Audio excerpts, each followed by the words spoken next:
नमस्कार दोस्तों, स्वागत है आपका हमारे यूट्यूब प्लेटफॉर्म पर।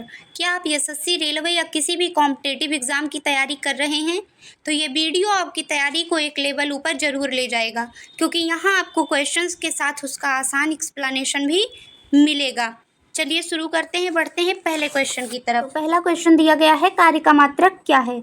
Option A joule, option B newton, option C watt, option D dyne. तो सही जवाब होगा ऑप्शन ये जूल। कार्य का मात्रक है ऑप्शन ये जूल। जब हम किसी वस्तु पर बल लगाकर उसे चलाते हैं तो वहाँ काम होता है और उसी का मात्रक होता है जूल। बढ़ते हैं दूसरे क्वेश्चन की तरफ। दूसरा क्वेश्चन है, प्रकाश वर्ष किसकी इकाई है? ऑप्शन ये है दूरी, ऑप्शन बी है समय की, ऑप्शन सी है प्रकाश की, ऑप्शन डी है धारा की। तो ऑप्शन ये है दूरी की। प्रकाश वर्ष दूरी की इकाई है। यह वही दूरी है जो प्रकाश एक वर्ष में तय करता है। तीसरा क्वेश्चन है, निम्नलिखित में से कौन सी एक सदिश राशि नहीं है? ऑप्शन ये है संवेग, ऑप्शन बी वेग, ऑप्शन सी कोणीय वेग, ऑप्शन डी द्रव्यमान। तो कौन सी एक सदिश राशि नहीं है? द्रव्यमान एक सदिश राशि नहीं है, क्योंकि द्रव्यमान में केवल परिमाण होता है, दिशा नहीं होती है, इसीलिए यह स्केलर है। क्वेश्चन नंबर 4 में पूछा गया है, पारसेक किसकी इकाई है? ऑप्शन ये है दूरी, ऑप्शन बी समय की, ऑप्शन सी है प्रकाश की, चमक की, ऑप्शन डी है चुंबकीय बल की। तो पारसेक किसकी इकाई है? सही जवाब है पारसेक दूरी की इकाई है। इसका उपयोग तब होता है जब अंतरिक्ष में बहुत बड़ी बड़ी दूरी मापनी होती है। बड़ी दूरियों को मापने के लिए हम किसका प्रयोग करते हैं? पारसेक का। बढ़ते हैं 5वें क्वेश्चन की तरफ। पूछा गया है, दाब का मात्रक क्या है? तो दाब का मात्रक क्या है? पास्कल है, डाइन है, अर्ग है या जूल है? सही जवाब होगा ऑप्शन नंबर ये पास्कल। दाब बराबर होता है बल बटा क्षेत्रफल और इसका यशाई मात्रक होता है पास्कल। बढ़ते हैं क्वेश्चन नंबर 6 की तरफ। सूर्य पर ऊर्जा का निर्माण किसके द्वारा होता है? नाभिकीय विखंडन, नाभिकीय संलयन, ऑप्शन सी है ऑक्सीकरण अभिक्रिया, ऑप्शन डी है अवकरण अभिक्रिया। तो सही जवाब है नाभिकीय विखंडन। हाइड्रोजन आपस में मिलकर हीलियम बनाते हैं और वहाँ से ऊर्जा निकलती है, इसीलिए ऑप्शन ये होगा नाभिकीय विखंडन। पूछा गया है, शुद्ध जल का पीएच मान कितना है? तो शुद्ध जल का पीएच मान कितना होता है? 0 होता है, 1 होता है, 7 होता है या 14 होता है? कभी भी पूछा जाए शुद्ध जल का पीएच मान क्या होता है तो 7 होता है।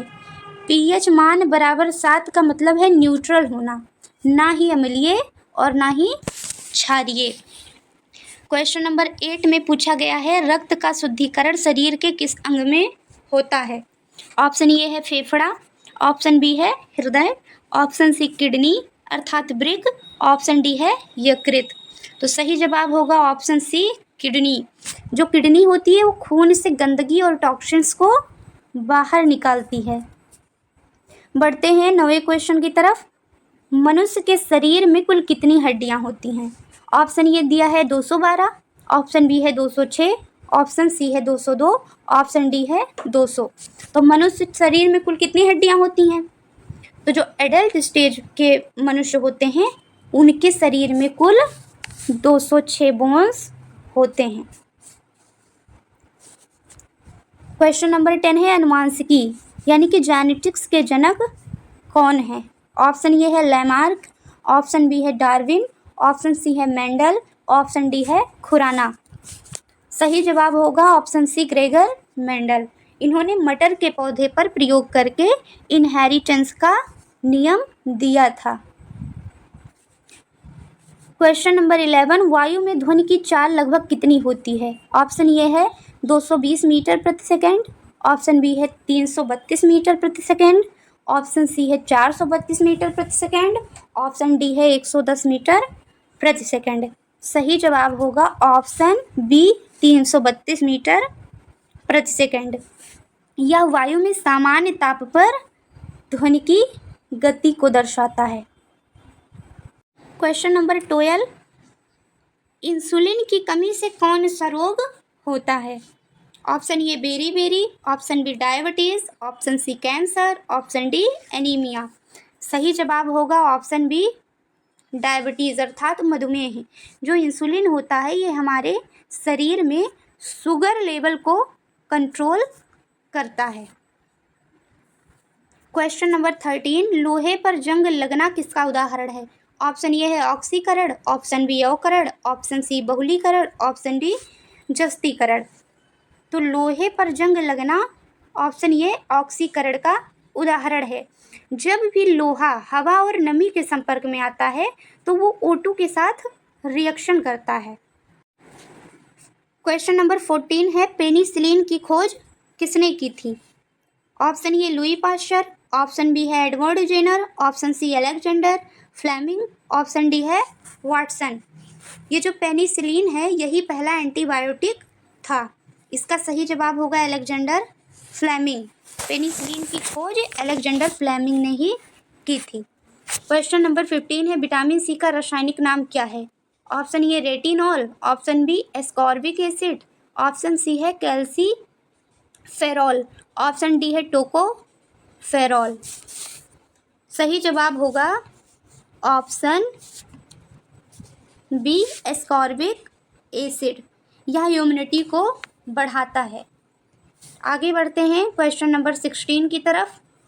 पीतल किन धातुओं का मिश्रण है? ऑप्शन ए तांबा और जस्ता, ऑप्शन बी तांबा और टिन, और ऑप्शन सी है जस्ता और लोहा, ऑप्शन डी है तांबा और लोहा। तो सही जवाब होगा ऑप्शन ए तांबा और जस्ता। यह एक एलॉय है। क्वेश्चन नंबर 17, किस रंग के यहाँ से होना चाहिए, किस रंग से प्रकाश का प्रकीर्णन सबसे अधिक होता है? मतलब प्रकाश का स्कैटरिंग सबसे ज़्यादा होता है किस रंग से? तो ऑप्शन ये है लाल, ऑप्शन बी पीला, ऑप्शन सी नीला, ऑप्शन डी बैगनी।